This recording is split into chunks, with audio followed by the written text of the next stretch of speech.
Bonjour à toutes et à tous et bienvenue sur Sensation. Ce 20 juin, c'est la journée mondiale des réfugiés, des personnes qui vivent souvent avec des traumatismes liés à leur parcours. Pour parler de cela, je suis aujourd'hui accompagné de Véronique Sevin, art-thérapeute à l'association Limbo. Bonjour. Bonjour Sacha. L'association vient en aide aux personnes issues de l'immigration et notamment les réfugiés qui ont vécu un ou plusieurs traumatismes.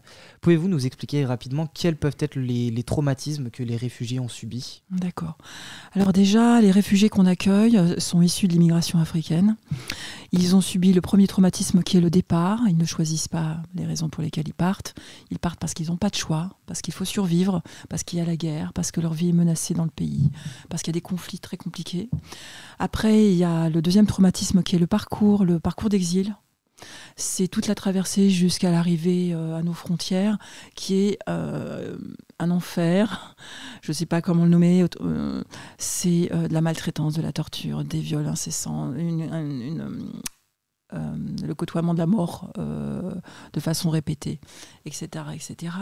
Et puis ils arrivent ici, et ici on ne les accueille pas, on les parque, on est dans un déni des traumatismes passés, et donc cette arrivée n'est pas une arrivée. Et elle fige le troisième traumatisme, qui est mais alors, à quoi bon tout ça ?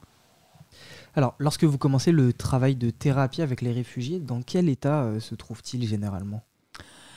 Les traumas, alors déjà, les personnes, elles n'ont pas forcément encore le statut de réfugié. Ce sont des demandeurs d'asile, donc elles sont en cours de démarches administratives. Les personnes arrivent, elles ont plusieurs traumatismes. On dit qu'elles ont des pathologies polytraumatiques, à savoir, alors ça va de la dépression, en passant par des troubles du comportement alimentaire, en passant par des troubles du sommeil, très compliqués, en passant par... Là, c'est des troubles un petit peu encore qui peuvent se gérer, mais il y a aussi des décompensations psychotiques. Nous, on fait tout pour que ça, on bascule pas dans justement dans un état psychotique. Mais en fait, elles ont toutes les signes des stress post-traumatiques. Et quelles actions mettez-vous en place pour venir en aide à ces personnes ? Alors, on a choisi à Limbo de faire des séjours de résidence qu'on dit, c'est une belle ambition, c'est presque prétentieux, mais on est assez content de ce qu'on pour l'instant de ce qu'on peut faire, de ce qu'on fait. On fait des séjours de résilience, on part avec 10 personnes qui sont issues de l'immigration. On part avec elles pendant une semaine et on va travailler tous ensemble, dans une contenance. On va retisser déjà des liens sociaux qui sont complètement coupés. On va retravailler, il y a un atelier d'art-thérapie tous les matins, donc chaque matin, on va retravailler sur son ancrage, sa place dans le monde, sa place dans le monde. On fait un travail de renarcissisation, comme on dit, c'est redevenir sujet de soi. J'ai été l'objet de l'autre, j'ai été l'instrument de l'autre, l'objet sexuel, l'objet de maltraitance, l'objet de l'autre, à répétition. Donc, petit à petit, ma personnalité s'est basée sur cette identité d'objet. Je ne suis plus mon sujet. Donc, nous, on va retravailler pour les ressujettir. En jargon, on dit ça, on dit renarcissiser. Et puis, on va retravailler justement sur ces corps qui sont abîmés, hein, clairement, mais qui se sont clairement recroquevillés, refermés. On va retravailler à une ouverture pour reprendre place. Voilà, j'ai ma place au monde et j'y vais. Alors, votre association, elle fonctionne grâce aux dons. À quoi servent-ils ? Les dons, alors déjà, l'association, moi je le dis bien, elle ne vit que sur des dons privés. Il y a la Fondation de France aussi qui nous verse quelques subsides, mais on vit principalement des dons. On vit de pas grand-chose. Et on organise 6 séjours par an, d'une semaine à 8 jours, de 4 à 8 jours. Et on emmène à chaque fois 10 personnes. Puis on a aussi un atelier au 104 d'art-thérapie hebdomadaire. Et on développe aussi des activités culturelles. Il y en a 3 par mois ou 2 par mois. Alors, vous avez évoqué les séjours de résilience. Oui. Quelles sont leurs fréquences et quels sont les différents objectifs de ces séjours ? D'accord. Alors, il y a 6 séjours. On place ces séjours pendant les vacances scolaires parce qu'on a besoin de bénévoles. Le principe des séjours, c'est de retisser des liens. Et comme je le disais, reprendre goût au lien de l'autre. Quand, encore une fois, on a été l'objet de l'autre, on n'a pas forcément envie de retisser un lien avec l'autre. L'autre est une menace. Donc pendant ces séjours, on travaille avec des bénévoles. Donc les vacances scolaires font que c'est les vacances scolaires qui permettent d'amener les personnes disponibles. Les séjours, c'est une semaine, on a 3 bénévoles, un art-thérapeute et un psychothérapeute. Donc on va recréer une enveloppe, on parle de contenance en jargon thérapeutique, on va recréer une enveloppe sociale, un lieu très sécurisé pour que petit à petit les personnes puissent s'impliquer dans le soin à elles-mêmes et puissent déposer au fur et à mesure soit leur récit, soit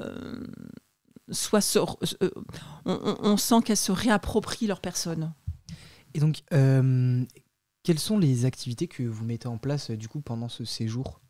Alors le matin, on a de l'art-thérapie, et puis l'après-midi, on a des activités hors art-thérapie. Des activités, quand on est à Conques, on va travailler avec des bénévoles de Conques. Un peintre va venir et faire peindre les jeunes l'après-midi. Il y a du qigong, il y a plein d'activités. Le matin, c'est l'art-thérapie. Alors l'art-thérapie, elle se base bien sûr sur des pratiques artistiques, mais c'est pas de l'art qu'on fait. On s'appuie juste sur on appelle ça des médiums. Et on va inviter les personnes à faire une projection.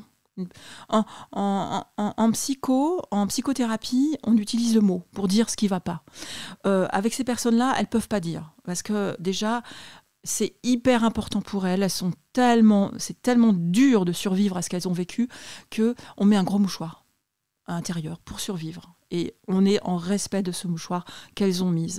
Donc, nous, on va proposer pour quand même qu'elle se libère.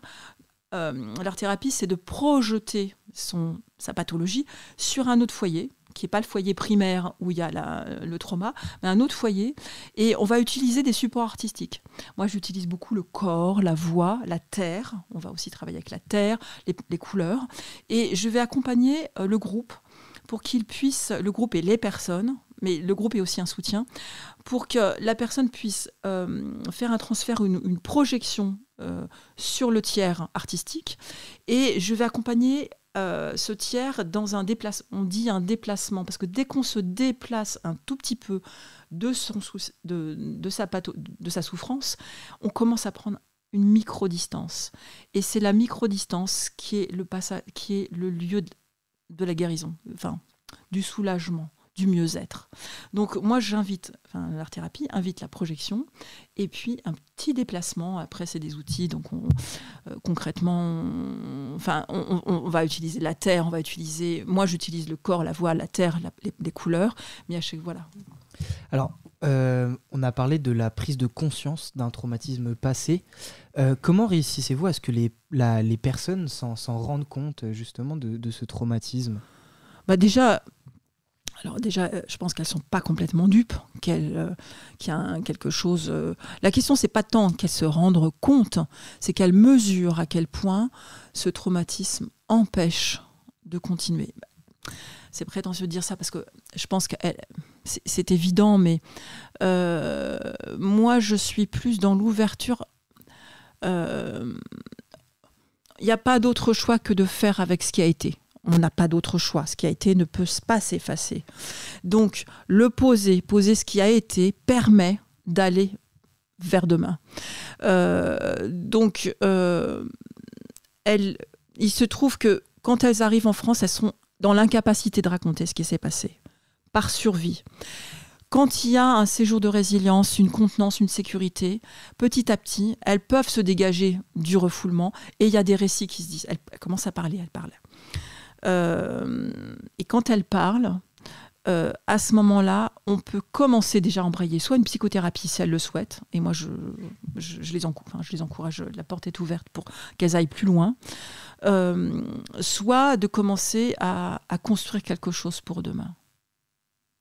Merci beaucoup Véronique Sevin d'avoir été avec nous sur Sensation. Je le rappelle, vous êtes art thérapeute à l'association Limbo. Et pour en savoir plus, vous pouvez vous rendre sur le site internet de l'association limbo-asso.com. Et pour revoir ou réécouter cette émission, je vous donne rendez-vous sur notre site internet ou notre application radiosensation.fr.